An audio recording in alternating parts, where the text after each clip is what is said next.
వార్తలకు స్వాగతం. రాష్ట్ర ప్రభుత్వం ప్రవేశపెట్టిన కొత్త ఎల్ఆర్ఎస్ విధానాన్ని వెంటనే రద్దు చేయాలని డిమాండ్ చేస్తూ వేములవాడ పట్టణం చెందిన పలువురు రియల్టర్లు నిరసన కార్యక్రమంలో భాగంగా వంట వార్పు కార్యక్రమంతో పాటు బైక్ ర్యాలీని నిర్వహించి నిరసన వ్యక్తం చేశారు. వేములవాడ పట్టణంలో నేడు రియల్టర్లందరూ కూడా బిల్డర్ అసోసియేషన్ సంబంధించినటువంటి దస్తా లేఖర్లుగా ఉన్నటువంటి అందరూ కూడా ఈ రాష్ట్ర ప్రభుత్వం మొండి వైఖరికి నిరసనగా ఎల్ఆర్ఎస్ను రద్దు చేయాలని, పాత పద్ధతిలోనే రిజిస్ట్రేషన్ కొనసాగించాలని, బీఆర్ఎస్ను కూడా రద్దు చేయాలని చెప్పినటువంటి ఆలోచనతోటి వంట వార్పు కార్యక్రమాన్ని తీసుకున్నటువంటి వీళ్ళందరికీ కూడా మా వైపు నుంచి పూర్తి సంఘీభావాన్ని సందర్భంగా తెలియజేస్తూ రాష్ట్ర ప్రభుత్వం ఏకపక్షంగా తీసుకున్నటువంటి ఆ నిర్ణయాలను వెంటనే రద్దు చేయాలని చెప్పని డిమాండ్ చేస్తూ ఉన్నాం. గత 4-5 మాసాలుగా ఎల్ఆర్ఎస్ తీసుకురావడం వల్ల ల్యాండ్ రెగ్యులేషన్ స్కీమ్ పేరిట ఇప్పటికే రిజిస్ట్రేషన్ కాబడి రిజిస్ట్రేషన్ ఫీజుతో పాటు రిజిస్ట్రేషన్ చేయించుకున్నటువంటి వారికి మళ్ళీ ఎల్ఆర్ఎస్ కట్ ఆఫ్ డేట్ పెట్టడం వల్ల ప్రజలు, రైతులు, రియల్టర్లు అందరూ కూడా ఆందోళన చెందుతున్నప్పుడు కూడా హైకోర్టులో వైపు మొట్టికాయలు వేస్తున్నప్పుడు కూడా ఈ ప్రభుత్వం దిగిరాకపోవడాన్ని తీవ్రంగా మేము తప్పుపడతా ఉన్నాం. అంటుంది వారం నుంచి పాత పద్ధతుల్లోనే రిజిస్ట్రేషన్లు కొనసాగించే కార్యక్రమం చేయమని, కానీ స్లాట్ బుకింగ్ లేక ఎల్ఆర్ఎస్ కట్టిన రిజిస్ట్రేషన్లు కానటువంటి పరిస్థితుల్లో ఆందోళన చెందుతున్న వారికి ప్రభుత్వం ఏం సమాధానం చెప్తుందని అడుగుతూ ఉన్నాం. ఓవైపు రైతు బంధు ఇస్తా అంటుంది, ఓవైపు ఎల్ఆర్ఎస్ పేరిట కుడి చేతితో ఇచ్చి ఎడమ చేతితో గుంజుకున్న పరిస్థితి ఇక్కడ కనిపిస్తూ ఉంది. ఎకరాకు 5,000 రైతు బంధుకి ఇస్తుంది. అదే రైతు పట్టణాల్లో వాళ్ళ బిడ్డ పెళ్లి కొరకు, కొడుకు పై చదువుల కోసమో, లేదు ఒక ఆపద వస్తే ఆ సందర్భంలో హాస్పిటల్ కానీ ఏదైనా సందర్భం వస్తే అమ్ముకోవడానికని ప్లాట్లు కొన్నటువంటి పరిస్థితి ఏందని అడుగుతూ ఉన్నాం. ఎకరాకు 5,000 ఇచ్చి 5 ఎకరాలు ఉన్న వారికి 25,000 ఎక్కడిచ్చి ఇక్కడ గుంట బాగుంటే 30-35,000. అందుకే అంటున్నాం, కుడి చేతితో ఇచ్చి ఎడమ చేతితో గుంజేటువంటి కార్యక్రమం ఇది. మెల్లిమెల్లిగా ఎల్ఆర్ఎస్ పెట్టిన రోజు గుర్తుకు రాలే, జ్ఞాపకం లేదు ప్రజల్లో, కానీ మెల్లిమెల్లిగా ప్రజలకు తెలిసి ఈరోజు ఆందోళన చెందుతున్న రోడ్డు ఎక్కుతున్నటువంటి పరిస్థితి. ఈ ప్రభుత్వం దిగి రావాలి, ఎల్ఆర్ఎస్ను రద్దు చేసి ల్యాండ్ రెగ్యులేషన్ స్కీమ్ పేరిట కాకుండా పాత పద్ధతిలోనే కొనసాగించే కార్యక్రమం. బహుశా దేశంలో ఎక్కడా కూడా రిజిస్ట్రేషన్లు బంద్ అయినటువంటి పరిస్థితి లేదు. ఈరోజు ఈ రాష్ట్రానికి రెవెన్యూ వచ్చేటువంటి రాబడి ఉన్నటువంటి రిజిస్ట్రేషన్లు గత 5-6 మాసాలుగా బంద్ చేసి ఈరోజు ఆపదలు అమ్ముకుందామంటే కూడా నేనే వ్యక్తిగతంగా నాకు కష్టం ఉంది, నా భూమిని అమ్ముకుందామంటే కూడా కొనలేని పరిస్థితిలో కొన్నా డబ్బులు రాలేటువంటి పరిస్థితి ఉన్నటువంటి సందర్భాన్ని తీసుకొచ్చిన ఏకైక రాష్ట్రం మన తెలంగాణ రాష్ట్రం చెప్పక తప్పదని మాట చెప్తా ఉన్నా. బీఆర్ఎస్ పేరిట ఇప్పటికే ఇంటి పన్ను కడుతుండ్రు, మళ్ళీ బిల్డింగ్ రెగ్యులేషన్ స్కీమ్ పేరిట వచ్చి ఆయా గ్రామాల్లో రేకుల షెడ్డును కొలుస్తున్నారు, పశువుల కొట్టాను కొలుస్తున్నారు. ఈ పట్టణంలో అయితే ఎన్ని గదులు నేను చెప్పని మీద పెంట్ హౌస్ ఉందని చెప్పి మూల కూడా కొలతలు వేసి ఈరోజు భయందలు గురి చేస్తున్న పరిస్థితి. ఈరోజు దస్తా లేఖర్లుగా ఉన్నటువంటి వాళ్ళు, దస్తా వేజులలో పనిచేస్తున్న వాళ్ళు కూడా 6 మాసాలుగా రిజిస్ట్రేషన్ లేక ఈరోజు నిరుద్యోగులుగా, ఇప్పటికే వాళ్ళు ప్రభుత్వ ఉద్యోగాలు కల్పించేది, వారు ఒక ఉద్యోగ కల్పనలో భాగంగా ఈ రంగంలో ఉన్నటువంటి వారికి గత 6 మాసాలు రిజిస్ట్రేషన్ లేకపోవడం వల్ల తీవ్రమైన ఇబ్బందులు, దస్తా లేఖలకు ఉన్నటువంటి పరిస్థితిని ఈ ప్రభుత్వం ఎందుకు గమనిస్తుందని చెప్పని మేము ఈ సందర్భంలో అడుగుతూ ఉన్నాం. అందుకే మీకు చాలా సందర్భాల్లో కూడా మేము డిమాండ్ చేయడం జరిగింది. ఈరోజు వేనాడు పట్టణంలో దస్తా లేఖలతో పాటు బిల్డింగ్కి సంబంధించినటువంటి కాంట్రాక్ట్కి సంబంధించిన కార్యక్రమంలో ఉన్నటువంటి వారితో పాటు రియల్టర్ అందరూ కూడా ఈ ప్రభుత్వానికి తమ నిరసన వ్యక్తం చేసేటువంటి కార్యక్రమంలో వంట వారు కార్యక్రమం చేసి మమ్మల్ని ఇందులో రమ్మని ఆహ్వానించినందుకు వారికి కూడా అభినందన అందిస్తూ మీకు అండగా మద్దతుగా ఉంటాం. తప్పనిసరిగా ప్రభుత్వం దిగేంత వరకు మీరు చేపట్టబోయేటువంటి పోరాటంలో మేము ఉంటామని మాట చెప్తా ఉన్నా. ఈరోజు మీరు చేపట్టేటువంటి పోరాటం వల్ల చాలామంది ప్రజలకు, రైతు వర్గానికి కూడా బాగా లాభం జరిగే కార్యక్రమం ఉందని మాట చెప్తా ఉన్నా. ప్రతి రైతు పట్టణాల్లో ఒక ప్లాట్ 2 ప్లాట్లు కొనుక్కున్నాడు, వారికి కూడా ఇబ్బంది తొలగిపోయేటువంటి కార్యక్రమం మీరు చేసేటువంటి కార్యక్రమంతో ఇముడుందన్నట్టు మాట సందర్భంగా చెప్తూ మరొకసారి మీకు మా తరఫున సంఘీభావం తెలియజేస్తా ఉన్నాం, మద్దతు తెలియజేస్తా ఉన్నాం. ఈ ప్రభుత్వం వెంటనే ఎల్ఆర్ఎస్ను ఎత్తివేయాలి, పాత పద్ధతి రిజిస్ట్రేషన్ కొనసాగించాలి, బీఆర్ఎస్ను రద్దు చేయాలి, పాత పద్ధతిలోనే కొనసాగించిన ఈ సందర్భంగా మీకు డిమాండ్ చేస్తూ ఈ కరపత్రానికి సంపూర్ణ మద్దతు తెలియజేస్తా ఉన్నాం. సెస్ విద్యుత్ వినియోగదారులు ఎదుర్కొంటున్న సమస్యలను గ్రామ స్థాయిలోనే ఎక్కడికక్కడ పరిష్కరించేందుకు కృషి చేస్తున్నారని చందుర్తి సెస్ డైరెక్టర్ ఆలాడి రమేష్ తెలిపారు. చందుర్తి మండలంలోని మూడపల్లి గ్రామంలో గురువారం రోజున నిర్వహించిన విద్యుత్ వినియోగదారుల అవగాహన సమావేశానికి ఆయన ముఖ్య అతిథిగా హాజరయ్యారు. గ్రామ స్థాయిలోనే సెస్ వినియోగదారుల సమస్యలను అక్కడికక్కడే పరిష్కరించేందుకు ప్రత్యేకంగా కృషి చేస్తున్నామని సెస్ చందుర్తి డైరెక్టర్ అల్లాడి రమేష్ అన్నారు. మండలంలోని మూడపల్లి గ్రామంలో విద్యుత్ వినియోగదారుల మేళా కార్యక్రమాన్ని స్థానిక గ్రామ పంచాయతీ కార్యాలయంలో ఏర్పాటు చేశారు. ఈ మేళాలో ఇంటి మీటర్లతో పాటు వ్యవసాయ మీటర్ల పేరు మార్పిడి కార్యక్రమంతో పాటు సెస్ వినియోగదారుల ఓటు హక్కు కోసం ఆధార్ కార్డు ఫోటో సేకరణ కార్యక్రమాన్ని విస్తృతంగా నిర్వహించారు. అనంతరం డైరెక్టర్ అల్లాడి రమేష్ మాట్లాడుతూ గ్రామీణ ప్రాంతాల్లో విద్యుత్ వినియోగదారులు ఎదుర్కొంటున్న సమస్యలను పరిష్కరించేందుకు కృషి చేస్తున్నామని, ఇంటి మీటరు పేరు మార్పిడి కోసం ఇంటి పన్ను రసీదు, వ్యవసాయ మీటరు పేరు మార్పిడి కోసం పట్టాదారు పాస్ పుస్తకాన్ని సమర్పించాలని తెలిపారు. నూతనంగా సెస్ సంస్థలో ఓటు పొందేందుకు గాను ఆధార్ కార్డు ఫోటోతో పాటు meter service number, cell phone number వివరాలతో సిబ్బందికి అందజేయాలని సందర్భంగా తెలిపారు. కార్యక్రమంలో సెస్ ఏఈ మధుకర్తో పాటు సిబ్బంది మిట్టపల్లి కార్తీక్, గ్రామ సర్పంచ్ చిలుక అంజబాబు, సింగిల్ విండో చైర్మన్ పుల్క మోహన్తో పాటు బాణాల రవీందర్, హనుమంతు గ్రామస్తులు ఉన్నారు. ఈరోజు ముడపల్లి గ్రామంలో విద్యుత్ సమస్యలపై మరి అదేవిధంగా పేరు మార్పిడి కార్యక్రమానికి వచ్చేసినటువంటి ముఖ్య అతిథులైనటువంటి అల్లాడి రమేష్ అన్న గారికి మరియు సెస్ సిబ్బందికి మరియు మా పాలక వర్గానికి మా గ్రామస్తులందరికీ పేరు పేరున ధన్యవాదాలు తెలియజేసుకుంటూ, ఎందుకనంటే గతంలో ఎప్పుడైనా కానీ విద్యుత్ సమస్య ఉంటే మనం చెందుతుకోయేది. మరి ఇప్పుడు మన గ్రామానికి వచ్చి మన గ్రామంలో నిర్వహించి ఈ కార్యక్రమాన్ని చేస్తున్నందుకు అన్నగారికి గ్రామస్తుల తరఫున ప్రత్యేక ధన్యవాదాలు తెలియజేసుకుంటూ, విద్యుత్ సమస్య ఏదున్నా కానీ అన్న దృష్టికి తీసుకొచ్చినా మా దృష్టికి తీసుకొచ్చినా దాన్ని 4 రోజులలో సమస్య శాశ్వతంగా పరిష్కారం చేస్తూ అంటుండు. అలాగే మీరు ఏదున్నా అని గతంలో జరిగినాయి ఇక ముందు జరిగేటి దృష్టిలో పెట్టుకొని విద్యుత్ సమస్య అన్న మాకు బతుకమ్మ తెప్పిన పెద్ద సమస్య ఉంది. ఇంకా కొన్ని ట్రాన్స్ఫారాలు పొలాలలో ఉన్న ఇబ్బందిగా ఉన్నాయన్న, కొన్ని లూజ్ లైన్లు ఉన్నాయి. మీరు మా గ్రామంపై ప్రత్యేక దృష్టి పెట్టి అవి త్వరగా తీస్తారని ఆకాంక్షిస్తూ చందుర్తి మండలం ముడపల్లి గ్రామంలో మరి గతంలో చాలా సంవత్సరాలుగా పేరుకుపోయినటువంటి పేరు మార్పిడి కార్యక్రమం, మరి తాతలు తండ్రుల పేరు మీద ఉన్నాయి కానీ చనిపోయినా కానీ వాళ్ళ పిల్లల పేరు మీద మార్చే కార్యక్రమం కానీ, లేకపోతే కొనుగోలు చేసిన తర్వాత ఇండ్లు కానీ మరి పొలాలు కానీ వాళ్ళ వ్యవసాయ బావులు కానీ మార్చే కార్యక్రమాన్ని గతంలో సిరిసిల్లలో ఉండే, తర్వాత చందుర్తిలో ఉండే.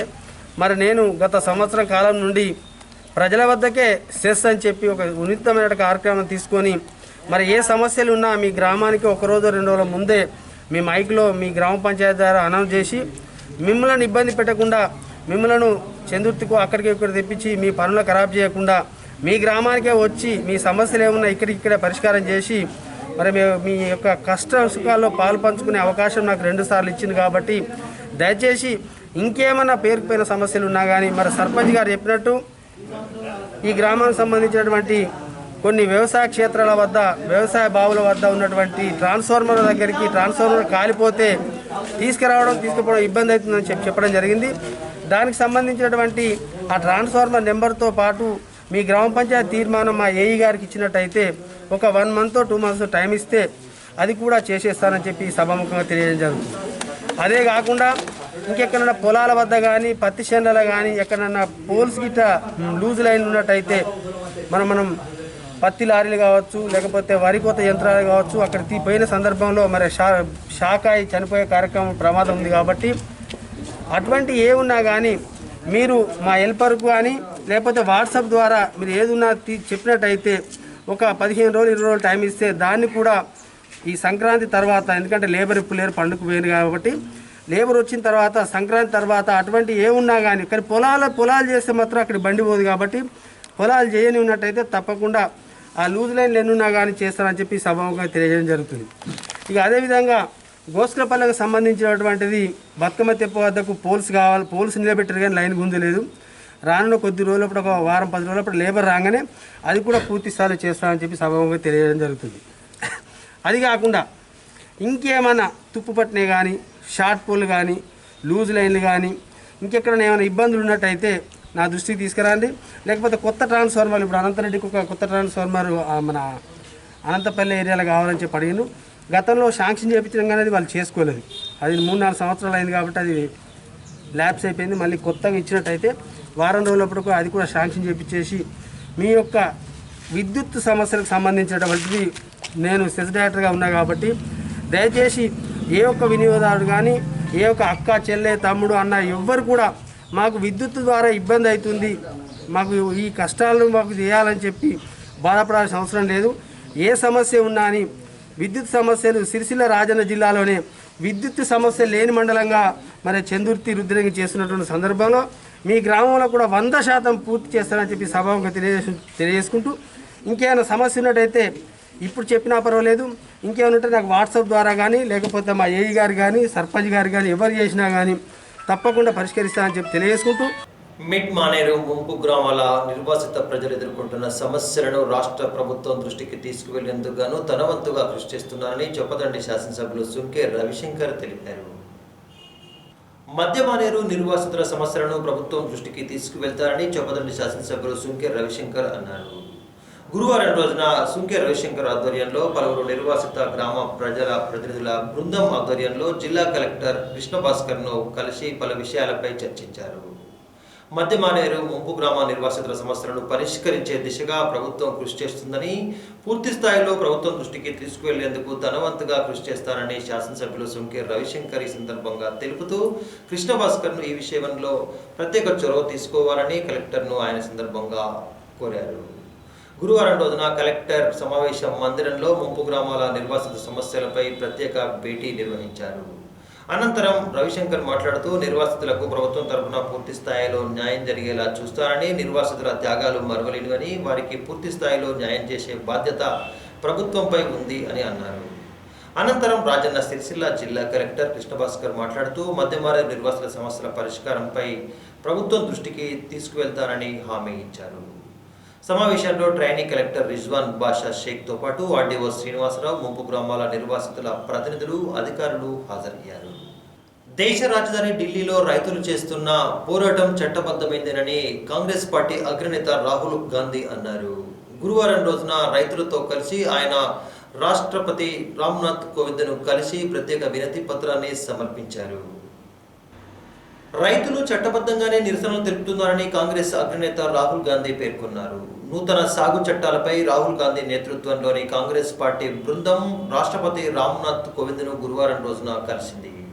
అనంతరం రాహుల్ మీడియాతో మాట్లాడుతూ సాగు చట్టాలను కేంద్రం తప్పుడు పద్ధతుల్లో ఆమోదింపజేసుకుందని, పార్లమెంటు ఉభయ సభలను సమావేశపరిచి చట్టాలను వెనక్కి తీసుకోవాలని, చట్టాలను వెంటనే వెనక్కి తీసుకున్నట్లయితే దేశం మొత్తం ఇబ్బందుల పాలవుతుందని అన్నారు. ప్రధాని రైతుల కోసం కాకుండా కార్పొరేట్ల కోసం పనిచేస్తున్నారని ఈ సందర్భంగా ఆయన విమర్శించారు. कानून के खिलाफ खड़ा हुआ है और मैं प्रधानमंत्री जी से कहना चाहता हूं कि ये किसान हटेगा नहीं। प्रधानमंत्री को ये नहीं सोचना चाहिए कि किसान और मजदूर घर चले जाएंगे, नहीं जाएंगे। जब तक ये कानून वापस नहीं लिया जाएगा, जॉइंट सेशन कीजिए और कानून को एकदम वापस लीजिए, क्योंकि किसान वापस नहीं जाने वाला है। और हम सब विपक्ष की सब पार्टियां किसानों के साथ, मजदूरों के साथ खड़े हैं और खड़े रहेंगे।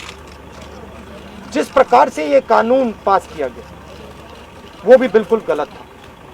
बिना डिबेट किए, बिना किसानों से चर्चा किए, बिना मजदूरों से पूछे ये कानून ऊपर से थोप दिए गए और इन कानूनों को हटाना ही पड़ेगा, विद्रोह करना ही पड़ेगा। हम 3 लोग राष्ट्रपति के पास गए हैं, बट हम करोड़ों सिग्नेचर्स लेके गए। हम किसान की आवाज राष्ट्रपति जी को तक ले गए। सर्दी का मौसम है और पूरा देश देख रहा है कि किसान दुख में है, दर्द में है और मर भी रहे हैं। प्रधानमंत्री को सुनना ही पड़ेगा।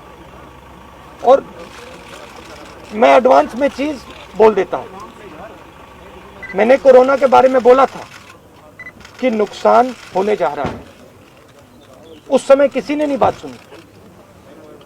और आज मैं फिर से बोल रहा हूं, किसान के सामने, मजदूर के सामने कोई भी शक्ति नहीं खड़ी हो सकती है।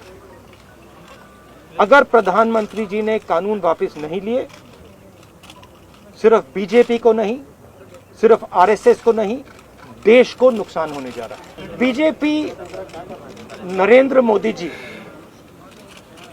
का एक ही लक्ष्य है, और वो किसान समझ गया है, मजदूर समझ गया है।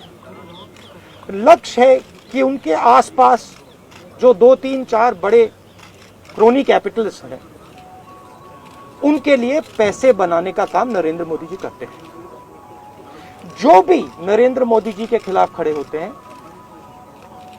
वो उनके बारे में कुछ ना कुछ गलत बोलते रहते हैं। किसान खड़े हो जाएंगे तो किसान को आतंकवादी बोलेंगे, मजदूर खड़े हो जाएंगे तो मजदूर को आतंकवादी बोलेंगे। एक दिन अगर मोहन भागवत खड़े हो गए तो कहेंगे ये भी आतंकवादी है। मतलब जो भी नरेंद्र मोदी जी से सत्ता लेने की कोशिश करेगा वो आतंकवादी है। और नरेंद्र मोदी किसके लिए काम कर रहे हैं वो मैंने आपको बता दिया। उनके 2-3 आसपास के क्रोनी कैपिटलिस्ट हैं जिनको वो पूरा हिंदुस्तान पकड़ा रहे हैं। ये रियलिटी है। There are millions of people who live off our agricultural system. Large percentage of our people live off our agricultural system. These are laborers, they are farmers, they are small traders, these are these people. And they are the backbone of the country. Now, we understand that agriculture has to be reformed. What we are saying is that if you destroy this system, these millions of people will have nothing to do. They will not be able to feed themselves. And you will create massive destruction, massive pain in the country. Why is the Prime Minister doing this? It is a very simple calculation. The Prime Minister is doing this because he wants to help 2 or 3 business people. He does not care what happens to these people. He will construct whatever narrative he has to construct to make sure that the wealth transfer that is taking place to 3 or 4 people continues. He will call people terrorists, he will call people anti-nationals, he will call people criminals, he will do whatever he has to do to transfer the wealth from these people, the backbone of this country, to those people, 3 or 4 of them, 5 of them. That's the crux. And we are fighting this. We are saying that in India, where you have destroyed the agricultural system, will not function. Just like I said, take Corona seriously. Corona is going to kill people in massive numbers if you do not act. At that time they said, scaremongering. Now they're not saying scaremongering. When I suggested to the Prime Minister that do not do this in a centralized way, give power to the chief ministers, he didn't do it. He caused thousands and thousands of people to die because he didn't do it. And then afterwards, after I said it in the press conference, he did it. So the point is, you have an incompetent man who is controlled by certain other people. This is what India has to understand. This is what all youngsters have to understand. You have an incompetent man who doesn't understand anything, running a system on the behalf of 3 or 4 other people who understand everything.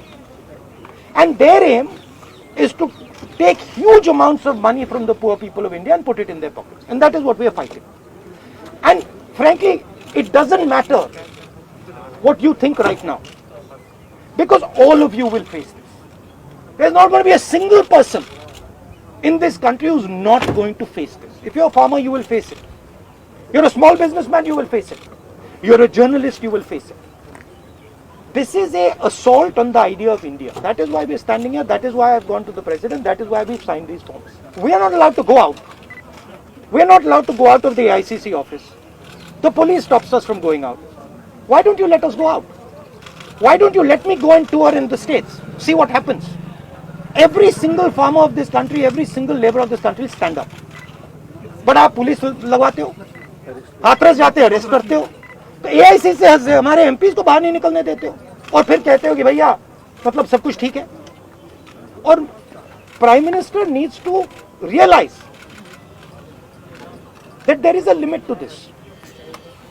आपने थोड़ा सा करना है, आपने 2-3 लोगों की मदद करनी है, थोड़ा सा करना है, आप कर सकते हो। बट जिस प्रकार से नरेंद्र मोदी कर रहे हैं, मैं फिर से दोहरा रहा हूं, हिंदुस्तान के किसी भी युवा को रोजगार नहीं मिलेगा। सारे छोटे बिजनेस, सारे मिडिल साइज बिजनेस खत्म हो जाएंगे। और दूसरी बात याद रखिए, जिस चीज को आप सब भूल गए हैं, चाइना बॉर्डर पे बैठा है। चाइना ने हिंदुस्तान की हजारों किलोमीटर जमीन छीन ली है। प्रधानमंत्री उनके बारे में क्यों नहीं कहते? उसके बारे में चुप क्यों है? तो मेरा कहना है कि पूरा का पूरा कॉम्बिनेशन बन रहा है। एक तरफ आप अपने सिस्टम को तोड़ रहे हो, आप अपने लोगों को लड़ा रहे हो, आप अपने किसान को मार रहे हो, मजदूर को मार रहे हो, और दूसरी तरफ बाहर से फोर्सेस देख रही हैं, कह रहे हैं कि बहुत अच्छा है, नरेंद्र मोदी हिंदुस्तान को कमजोर कर रहा है और हमारे लिए अच्छी अपॉर्चुनिटी बनने जा रही है। मैं देश को बता रहा हूं, मैं वार्निंग दे रहा हूं कि आप देखिए क्या हो रहा है। और मैं आपको भी कह रहा हूं, प्रेस वालों को भी कह रहा हूं, मैं समझता हूं कि आपको सैलरी मिलती है और आपके लिए बहुत मुश्किल है, मैं समझता हूं बात, इसलिए आप नहीं कह पाते हो जो आपको कहना है। मगर आपके देश को, हमारे देश को बहुत जबरदस्त नुकसान होने वाला है। बहुत डेंजरस रास्ते पर यह देश चल रहा है। कांग्रेस के तमाम एमपी को इंक्लूडिंग प्रियंका जी को भी जो है डिटेन करे, उस पर आपको क्या कहना है? वो तो तरीका है इनका, तरीका है डिटेन करना, मारना पीटना, ये इनका तरीका है। बट हम नहीं करते। करना आपको लगता है सही है? ये आप किस देश की बात कर रहे हो? ये कौन सी देश की बात कर रहे हो? डेमोक्रेसी या मतलब कौन से देश की बात कर रहे हो? इंडिया की बात कर रहे हो? इंडिया में कोई डेमोक्रेसी नहीं है। डेमोक्रेसी इंडिया में ये मतलब आपके इमेजिनेशन में हो सकती है, मगर रियलिटी में है नहीं। आप एग्रीकल्चर फार्मर थी, अब आप जर्नलिस्ट हैं, है ना? तो आप जानते हो कि आपके फादर ने इन्वेस्टमेंट किया या नहीं? नहीं, मैं तो जानती हूं, लेकिन अरे मैं आपसे पूछ रहा हूँ, आप देश की महिला हैं, आपके पिता ने इन्वेस्टमेंट किया ना? मेरी मदर फार्मर है, उन्होंने इन्वेस्टमेंट किया ना? किसके लिए इन्वेस्टमेंट किया? क्या इन 2-3 लोगों के लिए इन्वेस्टमेंट किया? 24 घंटा इन्वेस्टमेंट करते हैं और उधर इन्वेस्टमेंट कहीं और जाता है, रिटर्न कहीं और जाता है। Thank you. ఇవి ఈనాటి ఐఎన్డి వార్తలు. తిరిగి రేపటి వార్తలలో మళ్ళీ కలుసుకుందాం. అంతవరకు సెలవు. నమస్కారం.